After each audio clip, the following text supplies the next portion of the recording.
राजस्थान राज्य सचिव और हमारे जुझारू प्रिय नेता कॉमरेड अमराराम जी, मंच पर उपस्थित सीकर जिला के हमारे कर्मठ जुझारू सचिव कॉमरेड किशन पारिक जी, मंच पर उपस्थित हमारे जुझारू नेता और इस क्षेत्र के भावी एमएलए कॉमरेड पेमाराम जी, मंच पर उपस्थित तमाम नेतागण, सम्मानित साथी और इस कार्यकर्ता सम्मेलन में आए मेरे बहुत ही प्रिय बहनों और भाइयों, आप सबको मेरे तरफ से नमस्कार, प्रणाम और लाल सलाम। आज हम लोग इस धूप में और गर्मी में एकत्रित होकर इस पूरे क्षेत्र की जनता को एक संदेश देना चाहते हैं कि इस बार राजस्थान की विधानसभा में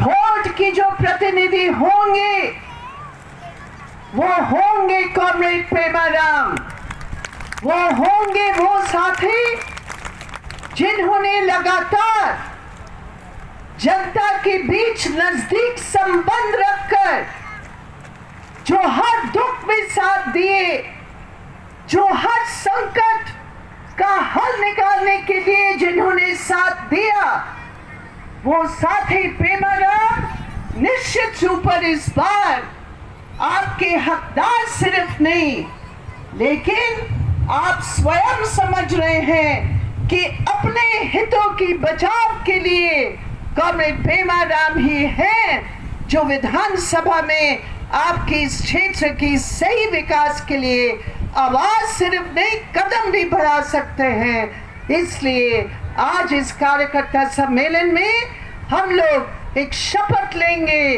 कि आखिर समय तक हर वोट को इकट्ठा करने के लिए हम लोग सिद्धांत और संघर्षों के आधार पर हम इस संघर्ष को जीतेंगे। ये संकल्प लेकर हम लोग इस सभा से लौटेंगे। मेरे प्रिय साथियों, राजस्थान की जो चुनाव होंगे वो हमारे देश की राजनीति की आप समझ सकते हैं, एक जबरदस्त चुनौती के रूप में हम इसको देखते हैं, क्योंकि राजस्थान की चुनाव इस समय होने जा रहा है जब पूरे देश के अंदर एक सबसे भयानक शक्ति भारतीय जनता पार्टी और आरएसएस जिसका असली नाम है राष्ट्रीय सर्वनाश समिति, वो आरएसएस और भारतीय जनता पार्टी पिछले 9 साल धर्म की आड़ में धर्म को एक हथियार के रूप में इस्तेमाल करके हमारे देश के संविधान पर हमला किया। ये जो शक्ति है, ये बड़े पूंजीपतियों के साथ देने वाली शक्ति, ये अंबानी अडानी के साथ देने वाली शक्ति, जिस शक्ति ने पिछले 9 साल इस देश की तमाम साधनों को, इस देश के किसानों और मजदूरों की मेहनत का फल को कुछ ही बड़े पूंजीपतियों के हाथ को सौंपने में काम दिया। वो शक्ति जो एक तरफ बड़े पूंजीपतियों के साथ और दूसरी तरफ धर्म का इस्तेमाल करके हमारे देश की एकता को कमजोर करके मजदूर किसानों के संघर्ष को कमजोर करने के लिए उन्होंने उसको जिस रूप में इस्तेमाल किया, मेरे प्रिय साथी, हकीकत ये है कि आज हमारे राजनीति में इस प्रकार की चुनौती हमने कभी सामने नहीं देखा। बहुत कुछ उतार चढ़ाव हमारे देश की राजनीतिक परिस्थितियों में हुआ है, हम जानते हैं, लेकिन ये जो हमला है, ये जो साधनों पर हमला है, जो श्रम पर हमला है, और साथ साथ जो धार्मिक आस्था को दुरुपयोग करके जो हमला है, ये पूरे देश की चरित्र को बदलने के लिए एक राजनीति है जिसमें बहुत निर्दोष लोग मारे गए। हम ये पूछते हैं, जो हिंदुत्व के नाम को लेकर पॉलिटिक्स करते हैं, हम आज उनसे पूछते हैं कि जो करोड़ों किसान आपकी नीतियों के कारण, आपके गलत कानूनों के कारण आज मजबूर हो रहे खेती बाड़ी को छोड़कर, आज वो लाखों करोड़ किसान जो कर्जा में डूब रहे हैं, हम पूछते हैं मोदी जी, वो कौन से धर्म के हैं? आप कहते हैं हिंदू राष्ट्र के लिए आप वोट मांग रहे हैं, आप वोट मांग रहे हैं हिंदू के नाम पर, आप विभाजित करना चाहते हो, लेकिन जवाब दो, वो किसान की धर्म कौन सा था जो हजारों की तादाद में इस धरती पर आत्महत्या करने के लिए आपने मजबूर हुआ? आप बताइए, वो मजदूर कौन से धर्म के हैं जो कोविड के समय पलायन करके दो रोटी कमाकर शहर में गए? कोविड का जो आपने नीति अपनाई और आज उसके बाद भी 3 साल बाद भी आज बेरोजगारी की संख्या आसमान तक पहुंचा दी। बताओ मोदी जी, बताओ बीजेपी आरएसएस, वो नौजवान जो आप हिंदुत्व के नाम पर उनको डाइवर्ट करने का प्रयास कर रहे हैं, वो कौन से धर्म के हैं? ये धर्म नहीं, ये पूंजीवाद है, और पूंजीवाद की नीतियों को और उसके खिलाफ संघर्षों को बांटने के लिए आज ये धर्म के आड़ पर खड़े हैं। अभी हमने देखा हरियाणा में जो राजस्थान की सीमा है, हमने देखा वो पूरे मेवाती और नू इलाके में किस रूप में ये बुलडोजर चलाया गया था। हमने देखा वो गरीब लोग थे, न हिंदू न मुसलमान, वो असंगठित क्षेत्र के लोग थे जो उस बुलडोजर के शिकार बने। और आज वो बीजेपी आरएसएस, वो खतरनाक शक्ति राजस्थान की इस धरती पर चुनाव के समय वोट के नाम पर इस प्रदेश को कब्जा करने के लिए वो पूरे तौर पर प्रयास कर रहे हैं। निश्चित रूप पर मेरे प्रिय साथी, आप इस पूरे क्षेत्र से और पूरे राजस्थान में हमारा ये नारा होगा, बीजेपी आरएसएस हराओ, देश बचाओ, ये हमारा नारा होगा। लेकिन दुख की बात क्या है, इस राजस्थान की 5 साल की अवधि में जहां ये कांग्रेस पार्टी, इस कांग्रेस पार्टी ने भाजपा के खिलाफ जो गुस्सा भर रहा था उसका इस्तेमाल करके उन्होंने यहां सरकार का गठन किया। 5 साल कोई कम समय नहीं है अपनी वैकल्पिक नीति दिखाने के लिए। मेरे प्रिय साथियों, 5 7 साल से ऊपर 7 साल पहले केरल के अंदर केरल की जनता ने इस लाल झंडा पर विश्वास करके वहां लाल झंडे की सरकार का गठन किया। जब ये कांग्रेस की सरकार का गठन यहां हुआ, उसके कुछ ही दिन पहले, साल पहले केरल में लाल झंडा की सरकार का गठन हुआ। दोबारा 2021 में हुआ। मैं आपसे कहती हूं, ये दोनों का तुलना करो।